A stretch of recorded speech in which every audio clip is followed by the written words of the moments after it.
نحمده ونصلي ونسلم على رسوله الكريم اما بعد فاعوذ بالله من الشيطان الرجيم بسم الله الرحمن الرحيم قال الله تبارك وتعالى في الكلام المجيد والفرقان الحميد يا أيها الذين آمنوا قوا أنفسكم وأهليكم نارا صدق الله مولانا العظيم وصدق رسوله النبي الكريم الأمين الرؤوف الرحيم. معزز و محتشم حضرات سامعین و ناظرین، ارباب فکر و دانش، متلاشیان علم و فکر، السلام علیکم ورحمۃ اللہ وبرکاتہ۔ وعلیکم السلام۔ آج کا یہ سیمینار جو منعقد پذیر ہے، میں اس کے انعقاد پر دی رائٹ اسکول کے منتظمین کو مبارکباد پیش کرتا ہوں کہ انہوں نے آج کے اس پرفتن دور کے اندر ایسے سیمینارز کا انعقاد کیا کہ جس کی ہمارے معاشرے کو بے حد ضرورت ہے۔ اس پر میں دی رائٹ اسکول کے منتظمین کو ہدیہ تبریک پیش کرتا ہوں کہ انہوں نے آج کے اس عظیم سیمینار کا انعقاد کیا۔ محترم والدین بھی یہاں پر موجود ہیں، اساتذہ بھی موجود ہیں۔ تو آج جو مجھے موضوع دیا گیا ہے وہ ہے والدین کی ذمہ داریاں، چونکہ یہاں پر طلباء و طالبات کی کمی ہے اور والدین کی اکثریت ہے۔ محترم والدین، ہمارے اوپر یہ بہت بڑی ایک ذمہ داری عائد ہوتی ہے۔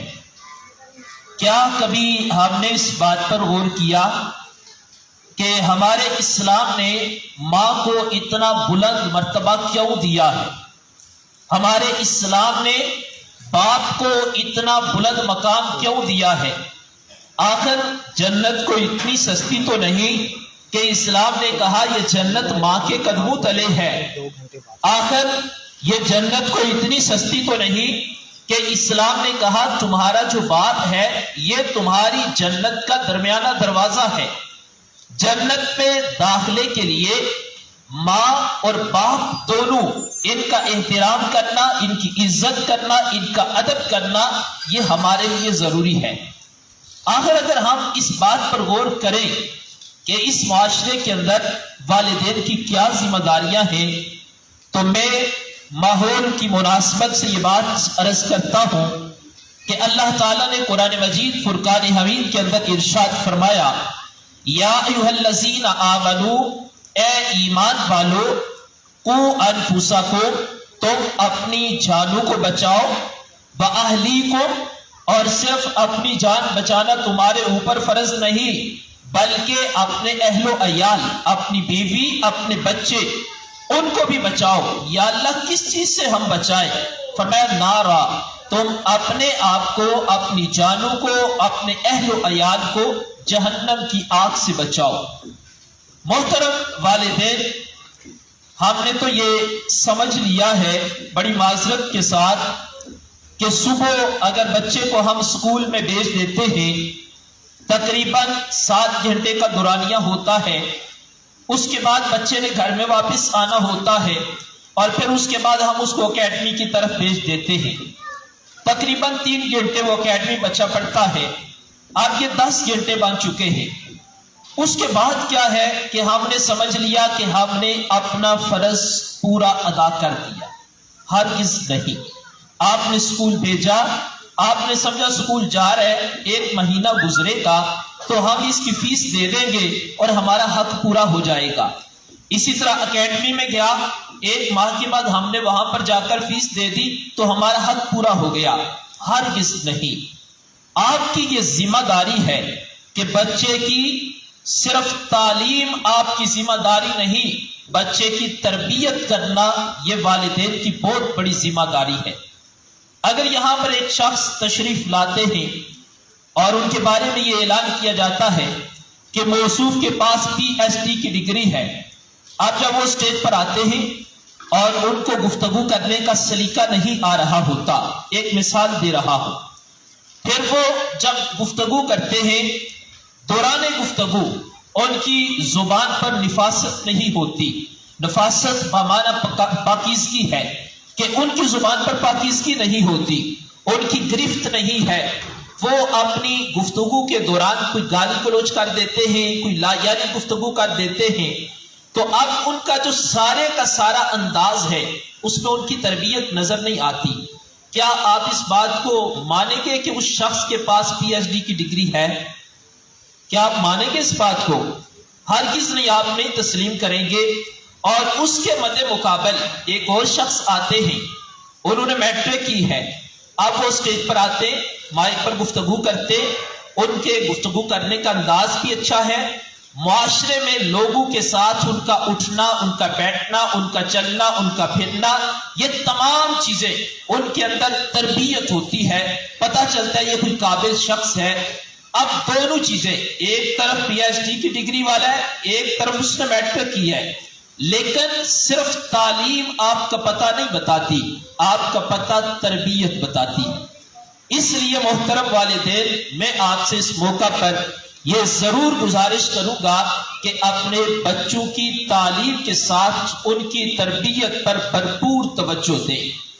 آپ اپنے گھر میں، جس طرح مجھ سے قبل محترم یہ بات کر رہے تھے کہ بچے بچپن میں ہی سیکھتے ہیں، ہم نے یہ ذہن بنایا ہوتا ہے کہ بچہ بڑا ہوگا، جب وہ میٹرک کر لے گا تو اس کے بعد ہم اس کو بتائیں گے کہ کیسے زندگی گزارنی ہے۔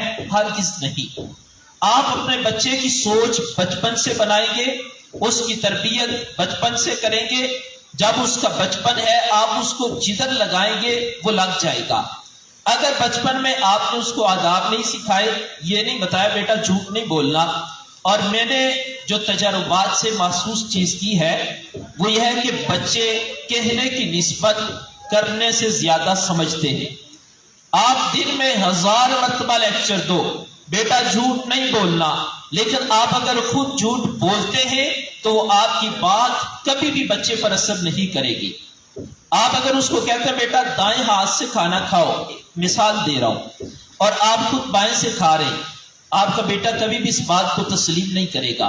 اگر آپ خود یہ کام کرتے جو آپ عملاً زندگی میں کر رہے تو وہ بچہ فوراً آپ کو دیکھ کر ان باتوں کو محسوس بھی کرے گا اور ان باتوں کو قبول بھی کرے گا۔ ہمارے پیارے محبوب صلی اللہ علیہ وآلہ وآلہ وسلم نے اس سلسلہ میں ہمیں تعلیم ارشاد فرمائی۔ حضور علیہ السلام نے فرمایا جس طرح والدین کے حقوق ہے، فرمایا اسی طرح اولاد کے بھی حقوق ہے۔ اولاد کا حق کیا ہے؟ فرمایا جب بچہ پیدا ہو تو تم اس کا اچھا نام رکھو۔ دوسرا فرمایا اس کا حق یہ ہے کہ اس کی اچھی تعلیم و تربیت کا انتظام کرو۔ اگر آپ نے اس کی اچھی تعلیم اور اس کے ساتھ تربیت کا انتظام نہیں کیا تو کل آپ اس سے اس بات کی توقع رکھیں کہ وہ آپ کا فرما بردار بنے، وہ آپ کی خدمت کرے، تو ہرگز یہ ممکن نہیں۔ اور تیسرا حضور علیہ السلام نے فرمایا کہ جب وہ سمجھدار ہو، اس عمر کو پہنچے کہ وہ نکاح کے قابل ہو چکا ہے، تو اس وقت اس کا نکاح کسی اچھی جگہ پر کرو۔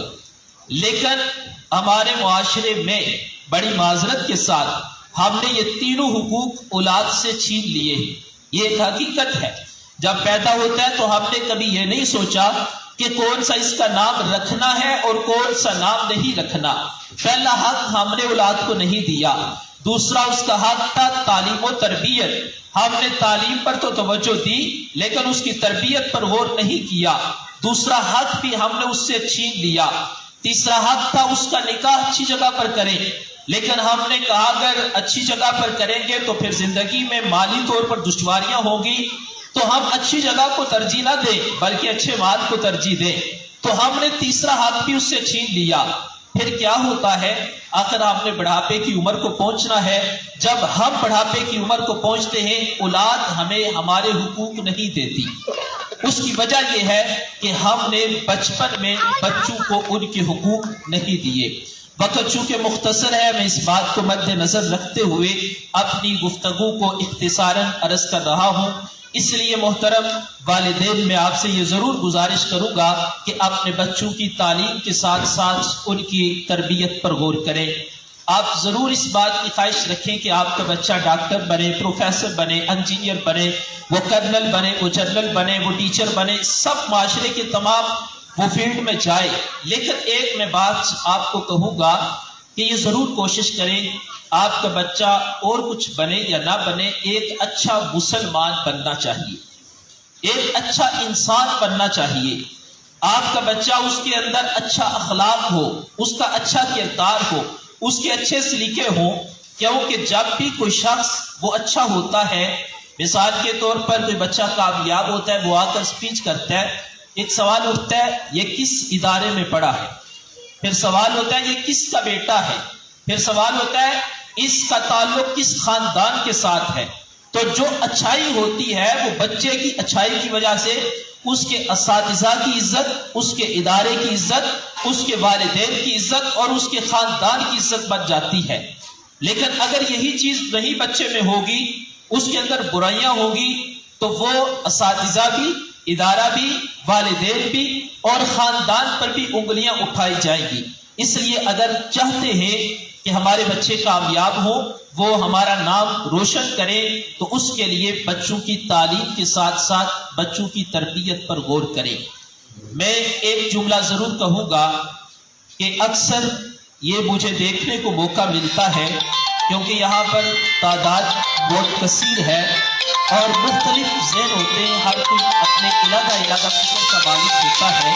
ایک بات ضرور کہوں گا کہ بچوں کی بنیادی تعلیم کے ساتھ ساتھ اتنا ضرور کریں کہ جب آپ اس دنیا سے جائیں، آپ کا بیٹا کم از کم آپ کی نماز جنازہ پڑھ سکے۔ اولاً تو یہ کریں کہ آپ کا بیٹا آپ کی نماز جنازہ پڑھا سکے۔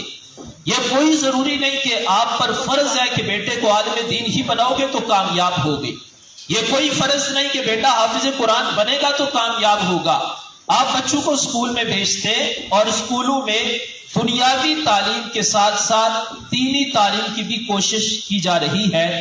میری دی رائٹ اسکول کے پرنسپل صاحبہ سے بھی اس دن مشاورت ہوئی، تو انہوں نے اس بات کی خواہش کی کہ اسکول کے اندر دنیاوی تعلیم کے ساتھ ساتھ دینی تعلیم پر بھی فوکس کیا جائے۔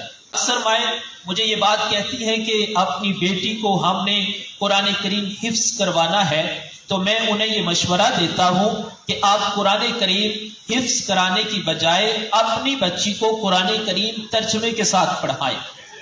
الحافظ کالجاہل، جو صرف حافظ ہوتا ہے وہ جاہل کی مانند ہوتا ہے۔ حفظ کرنا بہت بڑی شان ہے، اس کا انکار نہیں، لیکن حفظ کرنے کے ساتھ قرآن کریم کو سمجھنا ضروری ہے۔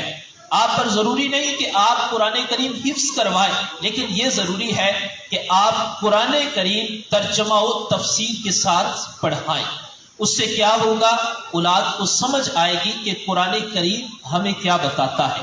اس سلسلہ میں دی رائٹ اسکول ان کے ساتھ مشاورت ہوئی اور یہ بات طے پائی ہے کہ انشاءاللہ میں انہیں وقت بھی دوں گا۔ میں نے ایک ادارہ بنایا ہے، ادارہ پیغام محبت۔ اس موقع پر میں چاہوں گا کہ اس کا تعارف بھی آپ کو کرواؤں اور آپ سے یہ میں درخواست کروں کہ آپ اس میں ضرور شامل ہوں۔ اس ادارے کا مقصد کیا ہے؟ میں نے اپنی زندگی کا کچھ حصہ مدارس میں، مساجد میں، دیگر تبلیغی کاموں میں گزارا۔ پھر مجھے کسی دوست نے مشورہ کیا کہ آپ اسکول کی تعلیم جو ہے اس میں بھی اپنا کردار ادا کریں، اسکولوں میں بڑی ضرورت ہے۔ پھر اس میں نے ایک وقت گزارا، اس کے بعد میں نے یہ رزلٹ نکالا ہے کہ صرف مساجد و مدارس تک نہیں بلکہ اسکولوں میں آ کر بچوں کی تعلیم کے ساتھ تربیت پر خصوصی توجہ دی جائے۔ اب کیا ہوتا ہے ہمارے معاشرے میں، اگر میں یہ حقیقت بیان کروں کہ نہ پہلے جو والدین کا جذبہ تھا وہ جذبہ رہا۔ پہلے کیا ہوتا تھا؟ والدین بچوں کو سکھاتے تھے جو مرضی ہو جائے آپ نے ہمیشہ اپنے اساتذہ کا احترام کرنا ہے۔ اب یہ حقیقت پر مبنی جملے ہیں.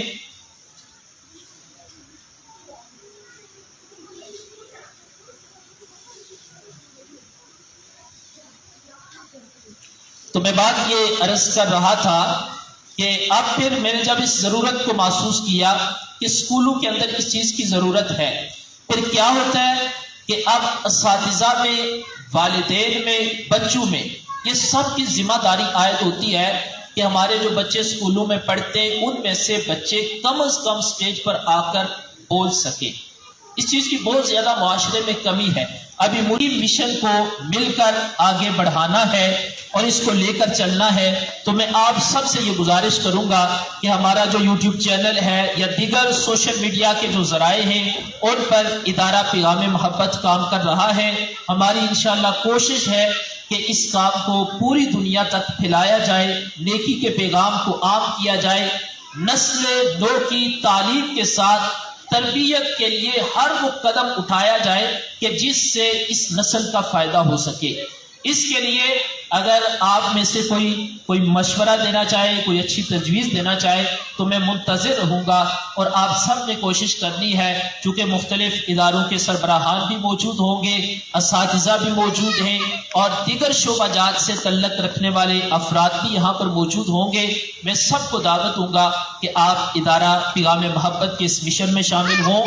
دی رائٹ اسکول نے جس طرح ان سے مشاورت ہوئی، بات ہوئی، تو انشاءاللہ میں یہ بھرپور کوشش کروں گا کہ اسکول کے ساتھ مل کر دنیاوی تعلیم کے ساتھ ساتھ دینی تعلیم پر بھی محنت کوشش کی جائے تاکہ بچوں کی اچھی تعلیم کے ساتھ تربیت ہو سکے.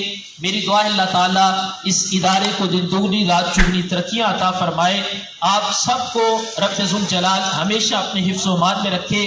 وما علینا الا البلاغ.